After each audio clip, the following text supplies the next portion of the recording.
Oh, hello there. This is gonna be my second video about a bundle of games. My last video's sound was pretty bad. I'm sorry for that, guys. I'll try to improve it on this video, but it probably won't get to the greatest level until I buy a new mic. Now today I'm gonna introduce you to the Gamedev bundle. The bundle seems to be created by a bunch of game developers from the Reddit community and contains 6 games. I'm gonna show you all 6 games today, go over their features, and tell you what I think. Now, I'm going to show you about 2 minutes of each game, so if I don't have as much to say about it, then you'll just have to watch and listen to that awesome music that lots of these games have. The first game in the bundle that I played goes by the name of Influence. Influence is what I guess can be considered real-time strategy, and can be played offline or online, through the internet or through LAN play. I can see online play being pretty strategic. Unfortunately, there doesn't seem to be any kind of people playing the game online at the moment. The single player experience, however, is pretty damn cool. Before you get into the game, you can scale difficulty as well as a ton of other factors to make the game you want. Then as you enter the game, you'll have to absorb neutral IDs, as they're called, with the goal of creating a large enough force to absorb your enemy's IDs. The last color left in the whole game wins the match. The combination of this and the amazing generated music in the background, the game has created an experience that is just so relaxing. I love the whole experience and hope the online mode gains a little popularity.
The next game I played was Orlux.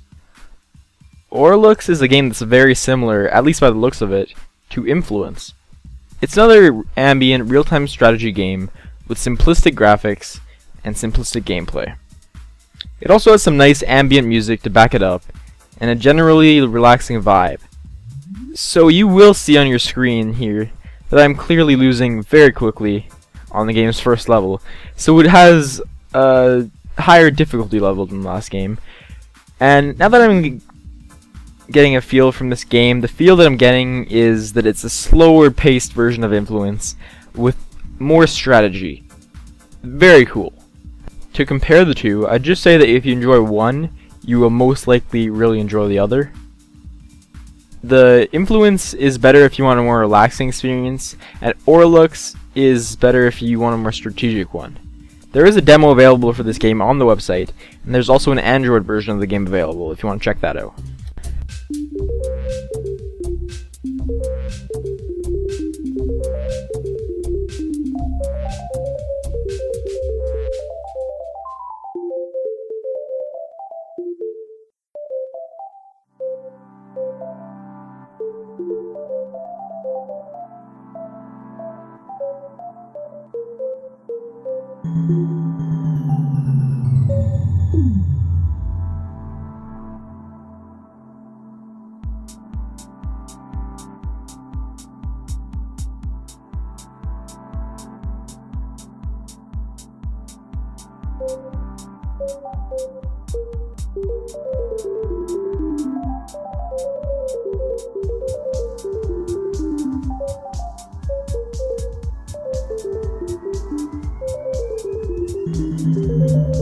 The third game I looked at was Cardinal Quest.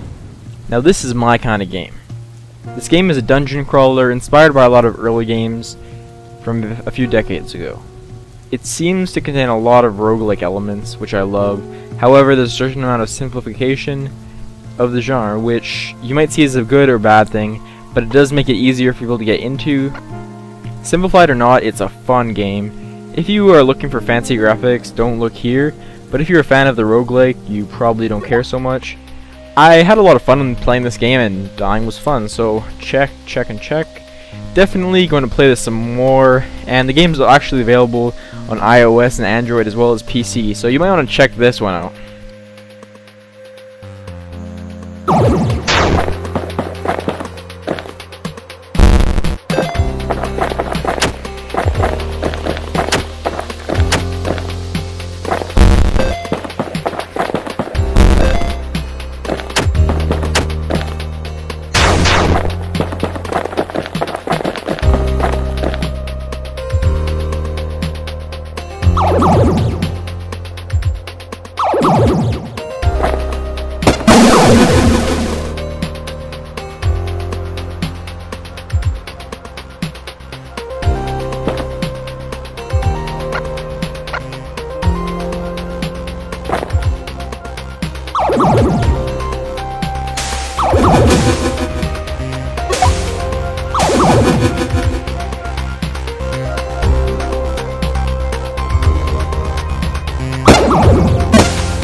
Astro Slugs is the next game we're going to take a look at here. Finally, we reached a game that is not something I'm particularly fond of. The thing is a puzzle game. Of course, I'm not too sure about anything that's puzzles. I'm not into puzzle type games, and I'm generally bad at anything that involves using my brain. So this one will be shorter. The game's actually a bit of fun, I guess. Your goal is to create shapes in order to complete levels. I can't really say I hate it on the basis that all games like this suck. So I'll just say you probably will like it if you like matching style of games. The only real criticism I have that I can put out there that's real is that there might be too much downtime between levels, but otherwise it's a pretty solid game. This game is also available on iOS, so it's another one you can check out there if you own one of those devices.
The fifth game happens to be Girl with the Heart of... Yep, that's it. The game's main focus is on a dynamic storyline with a lot of hard decision making. The main plot of the game has to do with a girl that doesn't have a real heart. I haven't gotten too far into it, but it seems pretty interesting so far. In fact, from what I've seen, the only focus it has is the dynamic storyline with decision making. And there's no kind of action of any kind, just dialogue and a little walking around. And I am 100% fine with it. Some might not even consider this to be a game, but I'd say it is. As well as the nice visuals the game has to offer, a whole lot of choices to choose from, and though I have not been fired in the game yet, I have been promised that the choices will matter. I'm gonna keep playing this one and see if that promise comes true. So more videos to come on this one. Overall, it seems like a really cool experience so far. If you're the kind of person that likes a lot of walls of text, then this game is perfect for you.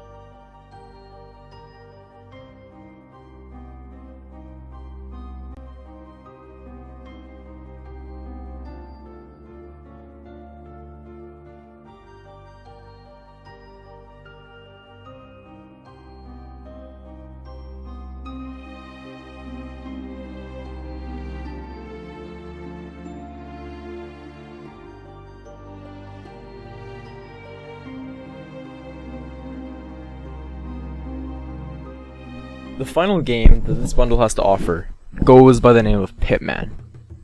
Pitman is another roguelike game, designed to have a board game style. It's a fun little game, and I'll probably play it again. It has a traditional roguelike style, with some permadeath, fighting of creatures, and finding of treasure.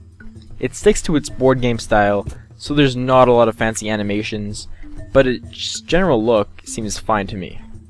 I definitely enjoyed it, although the better roguelike in the bundle is definitely Cardinal Quest.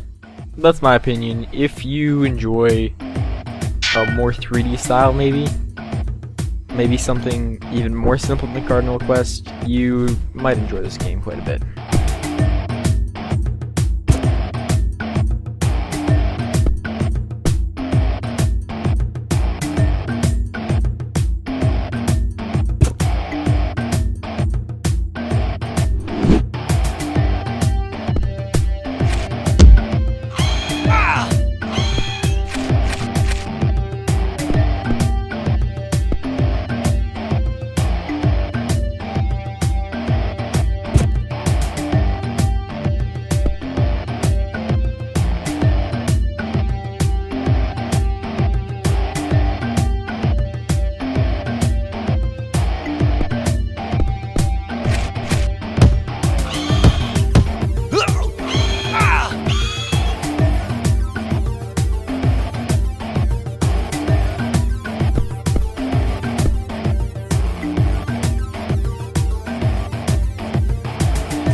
If you pay more than $6 for the package, you also get some extras. First, you get an extra game that goes by the name of The Sun is Deadly. The game is an odd thing, where you play as a vampire, sucking people's blood, and while having the goal of bringing one girl back to your graveyard. What it ends up being is a kind of weird puzzle game, which already turns me off, but then you get into it and you have to get used to some really weird and awkward controls. It's really not for me. Is it cool? Little extra game you might want to try if you get the chance? Maybe. Is it worth paying for the package extra? No, it isn't. But in my opinion, you should pay more than $6 because you want to support the developers. They deserve it. And other games sure are worth it. As well, for a purchase of $6 or more, you will get the art and music resources from some of the games. You will get the art and music from A Girl with the Heart Of, and the same thing for Astro Slugs. And finally, you'll get the soundtrack from Oralux.